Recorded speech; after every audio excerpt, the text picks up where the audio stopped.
feliz nessa noite pode soltar um brado aí de glória a Deus. Quero louvar a Deus por este privilégio de inestimável valor, voltar a este altar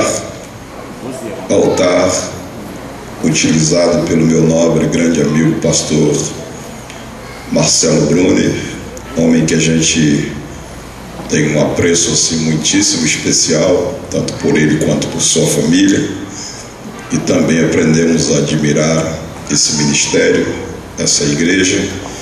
Sabemos o quanto Deus tem se utilizado sua vida neste altar. Ele me franquear essa oportunidade me deixa muito feliz, e eu creio que Deus não nos reuniu aqui para nos despedir com as mãos vazias. Glória a Deus. Quantos creem nisso pode dizer glória a Deus? Glória a Deus. Então nós hoje vamos falar uma palavra um tanto relacionado com o que já foi dito nessa noite sobre o Natal, e eu gostaria que você fizesse a gentileza de abrir a sua Bíblia no capítulo 2 do livro de Lucas. Nós vamos aproveitar para fazer uma abordagem assim mais de caráter reflexivo, né? Mais assim pensante sobre o que o pastor já abordou no jornal. Amém? Você pode ficar de pé, por gentileza, abrir a sua Bíblia no capítulo de número 2 do Evangelho que escreveu Lucas. Lucas capítulo 2. Quantos acharam Lucas capítulo 2? Pode dizer amém? Amém. Então vamos ao texto, no versículo de número, deixa eu aqui confirmar, versículo de número 7. Versículo de número, aliás, vamos começar a partir do versículo 5. A fim de alistar-se com Maria, sua esposa, que estava grávida, e aconteceu que, estando eles ali, se cumpriram os dias em que ela havia de dar luz, e deu luz a seu filho primogênito, e o envolveu em panos e o deitou em uma manjedoura, porque não havia lugar para eles na estalagem. Amém? Amém. Diga para alguém que está do seu lado assim, nessa correria, diga assim mesmo, nessa correria de Natal, existe lugar para o plano de Deus no seu Natal? Esse é o tema que a gente quer conversar com vocês nessa noite. Pode tomar o seu assento. Existe lugar para o plano de Deus em seu Natal? É uma interrogação que eu acho que a noite é hiper oportuna para a gente fazer essa interrogação, e no final você fazer uma avaliação e você mesmo dar uma resposta a você mesmo quanto a esta pergunta. Escute isso, meu nobre, minha nobre, meu irmão, minha irmã. Todos nós, quando vamos chegando no mês de dezembro, ficamos de alguma forma embriagados com a publicidade feita pela mídia sobre as festas natalinas. Isso é verdade ou não? É verdade. Sim. Então escute isso. Por mais que a nossa consciência cristã diga para nós que o Natal vai muito mais além da árvore de Natal, vai muito mais além dos presentes, da festa, da comida, da roupa nova, amigos, família, viagem e etc. Praticamente não existe um de nós que não seja de alguma forma contagiado por este clima de festa que norteia esses dias. É verdade ou não? É verdade. Sim, verdade. Então, de alguma forma, a mídia, mesmo que a gente queira contrariar a ideia, o poder da mídia é altamente extraordinário. E eu fiquei impressionado porque eu fui pregar num congresso, numa conferência de missões, exatamente no dia que acabou aquela novela Avenida Brasil, numa sexta-feira. E por incrível que pareça, uma igreja de um grande amigo meu, uma igreja que eu reputo como uma das igrejas mais sadias que eu já conheci até hoje. E quando eu cheguei no templo, tinha menos da metade dos membros Jesus. na igreja naquela sexta-feira. Olha só, hein? Jesus. E obviamente que o trânsito na Barra é um trânsito muito acirrado, um trânsito muito agressivo e empaca por qualquer coisa ao longo da vida diária. E aquele dia era uma sexta-feira e eu achei que estava acontecendo algum milagre, porque eu peguei o carro em direção aonde eu ia pregar e transitei com maior facilidade. Aí quando eu cheguei em casa é que estava o comentário de que aquela noite era a noite do final da novela. E dizem que crente não vê novela, né? Mas o que eu quero discutir é a questão do poder da mídia, da capacidade que a mídia tem de ditar normas sobre a nossa vida. Por mais que a gente queira dizer que não, de alguma forma a gente acaba cedendo aos apelos da mídia. Então todos nós, quando vamos chegando de fato a este mês chamado mês de dezembro, de alguma forma a gente fica embriagado com a publicidade feita pela mídia em relação a essas festas, ou festa relacionada ao Natal. E como já disse, que por mais que a nossa consciência cristã diga para nós que o Natal vai muito mais além do que o adorno, os acessórios relacionados com a árvore de Natal, os presentes, a festa, a comida, a roupa nova, os amigos, família, viagem e etc. Praticamente não existe um de nós que não seja de alguma forma contagiado por esse clima de festa que norteia esses dias. De maneira que, a despeito do Natal em si trazer consigo a ideia de celebração, júbilo, alegria, festa, por causa da encarnação do Verbo, como fora anunciado e celebrado pelos anjos.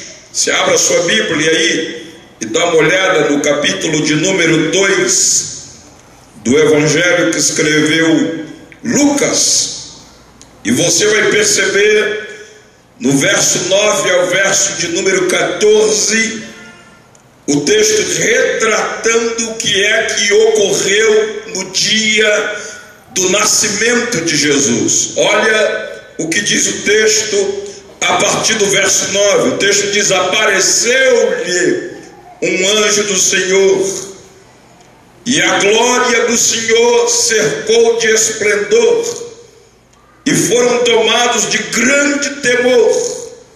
O anjo lhes disse: não temais, ou não tenham medo, eu vos trago novas de grande alegria, que será para todo o povo.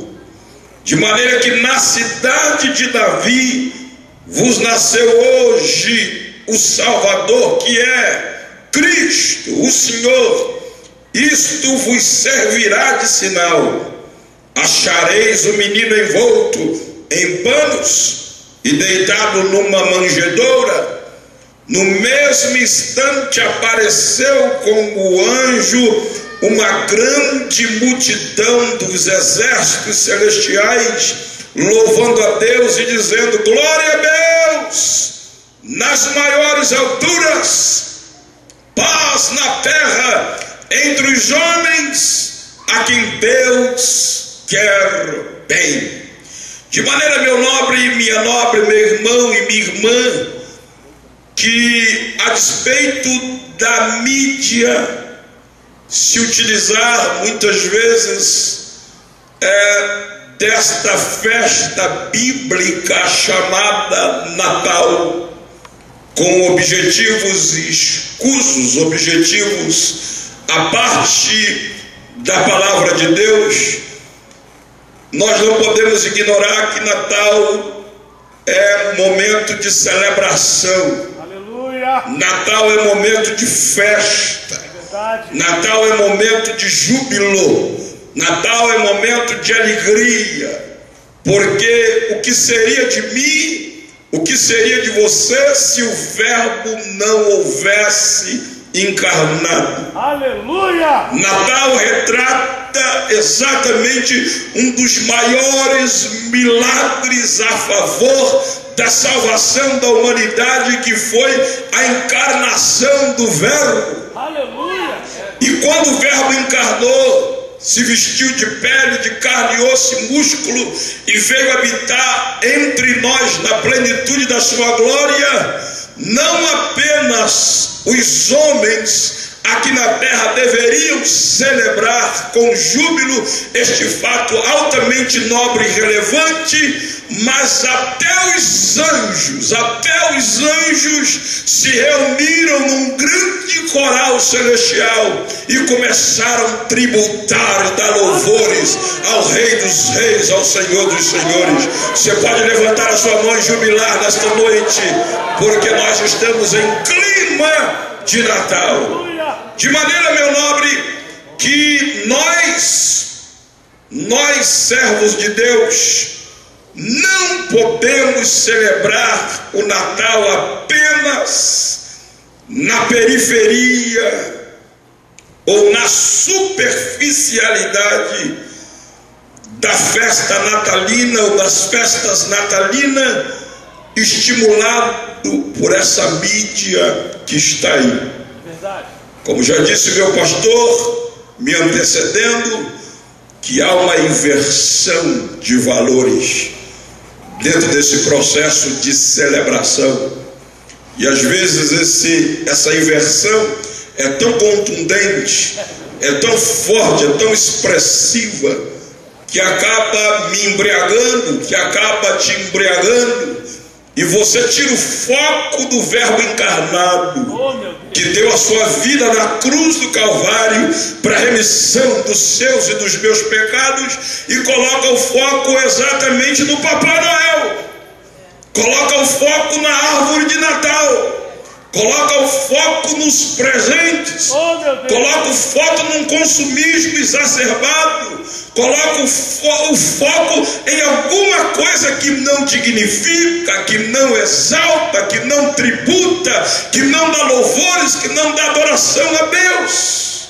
Mas essa noite Deus te trouxe aqui para que você celebre o seu Natal, porque se os anjos celebraram, você também deve celebrar, mas sem perder o foco de que a sua celebração deve estar centrada no Verbo encarnado, que na verdade se fez carne, habitou entre nós, deu a sua vida na cruz do Calvário, nos remiu dos nossos pecados, e hoje a gente está livre aqui para adorar e bendizer e magnificar o nome do Senhor. Então, nós, servos de Deus, não podemos, veja que eu estou reafirmando, não podemos celebrar o Natal apenas na periferia, na superficialidade da festa natalina estimulada pela mídia. A nossa celebração tem que ir muito mais além do que uma mera festa movida pelos ingredientes promovidos pela mídia, como a árvore de Natal, o Papai Noel, os presentes, essa festa de comes e bebes, roupas novas, amigos, família, viagem e etc. Devemos celebrar, devemos lembrar que tudo isso não passa de acessórios, não passa de adornos humanos, que não devem descentralizar a nossa visão da celebração da encarnação do Verbo, que é a garantia da nossa salvação. Aleluia! Na verdade, existem dois extremos. Existe o extremo daqueles que se acham tão puritanos e que são místicos e acabam vendo o diabo em absolutamente tudo. Eles veem demônios na árvore de Natal, veem demônios no Papai Noel, e aí eles ficam no extremo, né?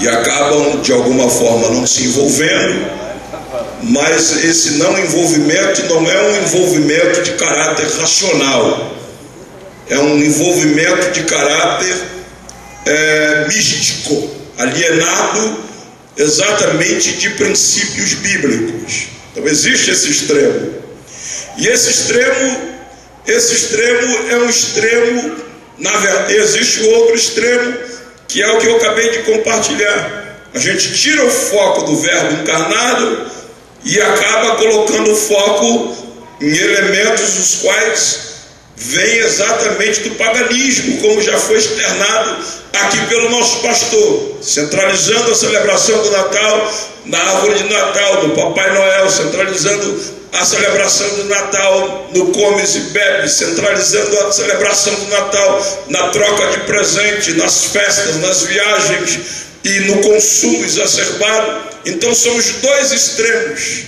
Agora lembra que os dois extremos têm um propósito malévolo, têm um propósito satânico. Se existe alguém que não gostaria que essa data fosse celebrada, a despeito de que nós já tomamos consciência que não foi no mês de dezembro que Jesus nasceu, e nenhum teólogo arriscaria dizer a data certa do nascimento de Jesus. Embora não sabemos a data, talvez não temos uma afirmação contundente, dogmática acerca também do mês, nós não podemos, em nome disso, deixar de celebrar, porque ao deixarmos de celebrar, nós estamos satisfazendo o desejo de Satanás, porque Satanás, ele é invejoso, Satanás, ele tem uma tremenda dor de cotovelo em relação à celebração do Natal. Por quê? Porque Satanás nunca fez aniversário. Glória a Deus, aleluia! Segura aí. Ele nunca pôde encarnar, se tornar pele, carne, osso e músculo igual a gente, para interagir conosco nesse processo de celebração. Mas o meu Senhor, o teu Senhor, viveu aqui 33 anos e sabe o que é cantar parabéns. O que é isso, Jesus? Você está entendendo, meu irmão? Por isso que ele quer fechar a tua boca, para você não jubilar nessa data. Mas abre aí a tua boca e solta um brado de glória. Porque os anjos disseram: glória a Deus, paz na terra entre os homens. Que Deus quer muito bem aos homens. Então Satanás tem uma dor de cotovelo descomunal. Ele não gostaria, em hipótese alguma, que a igreja se reunisse para celebrar a encarnação do Verbo. E nós estamos, na verdade, aqui para celebrar, louvar a Deus neste domingo, porque nós estamos vivendo esse clima de festa e, de alguma forma, isso nos traz à memória a encarnação do Verbo. Agora, devemos celebrar como? Devemos celebrar o Natal. Como é que a gente deve celebrar o Natal? A gente deve celebrar o Natal refletindo sobre o comportamento dos homens para com as coisas de Deus. Repete comigo: a gente, fala mais forte, a gente deve celebrar o Natal refletindo sobre o comportamento dos homens para com as coisas de Deus. Diga mais: para com o plano de Deus. Diga mais: para com os projetos eternos de Deus. Existe um comportamento nesse contexto de Natal que está nas entrelinhas do texto bíblico que eu li nessa noite, que retrata o comportamento dos homens para com as coisas de Deus. O Natal revela que as estruturas humanas, ou seja, o Natal revela que nas estruturas humanas não há lugar para o plano de Deus. Eu vou repetir: o Natal revela que nas estruturas humanas não há lugar para o plano de Deus. O capítulo 2, verso 7 de Lucas, o texto que eu li nessa noite, diz isso: e ela deu à luz ao seu filho primogênito, enfaixou-o e o deitou em uma manjedoura, porque não havia lugar para eles na hospedaria.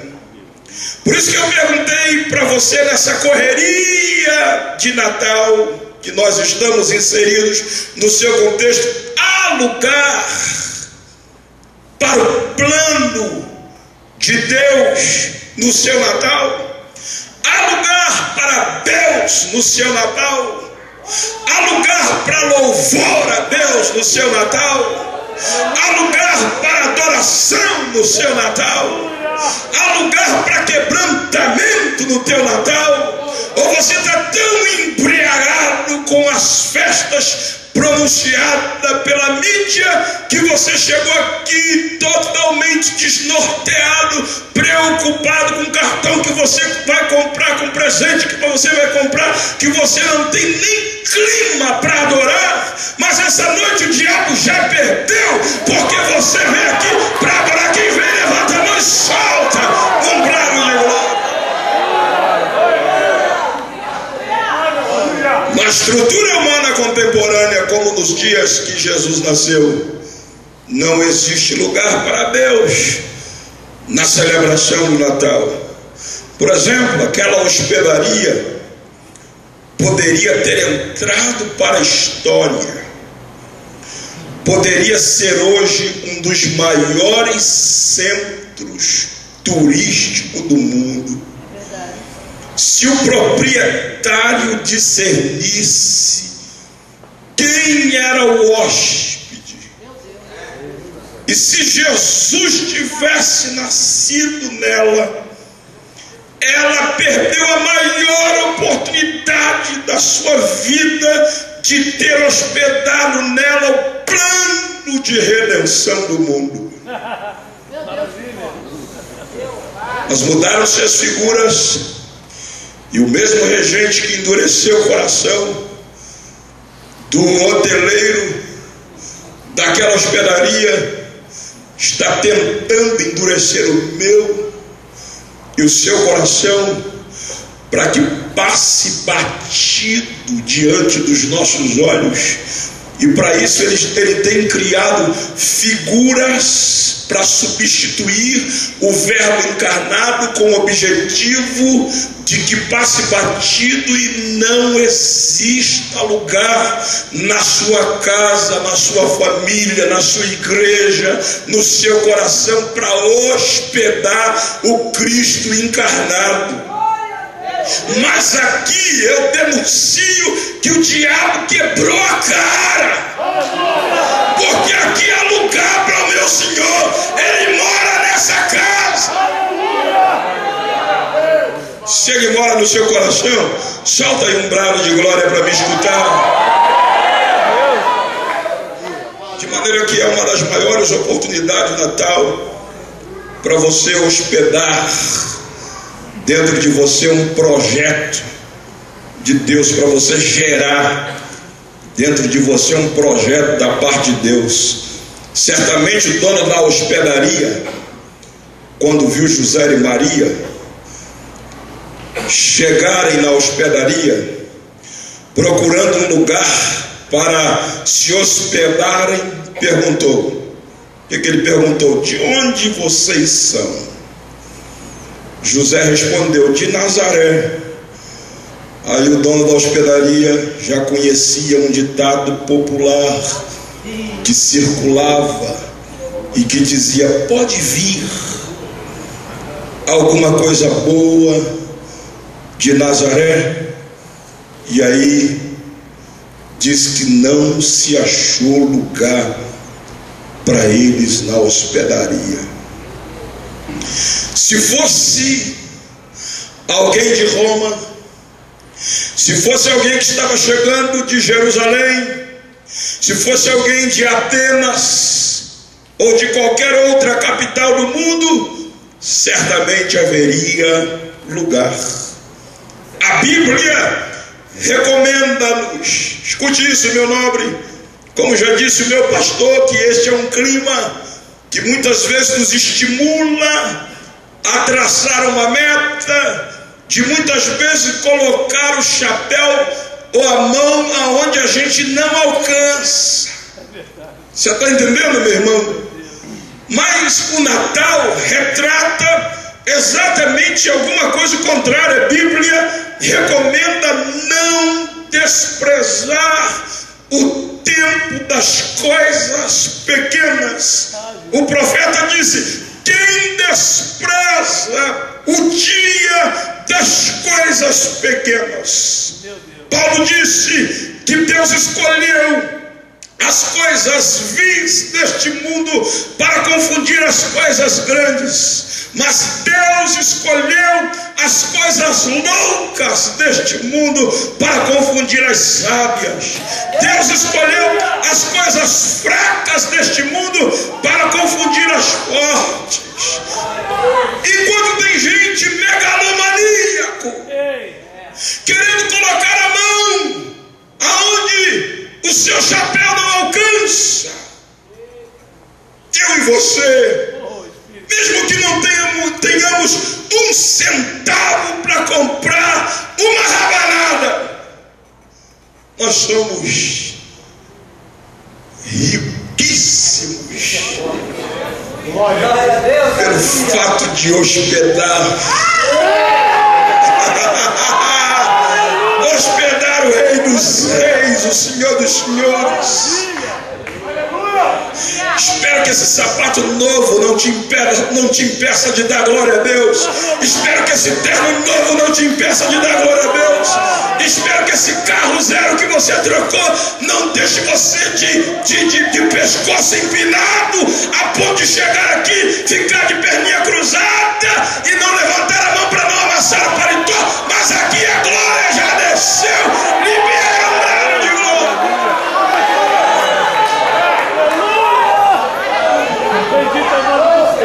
Aleluia. Oh, Espírito do Senhor. Por mais que Deus houvera me abençoado, por mais que Deus houvera te abençoado, meu nobre, e a gente tem a tendência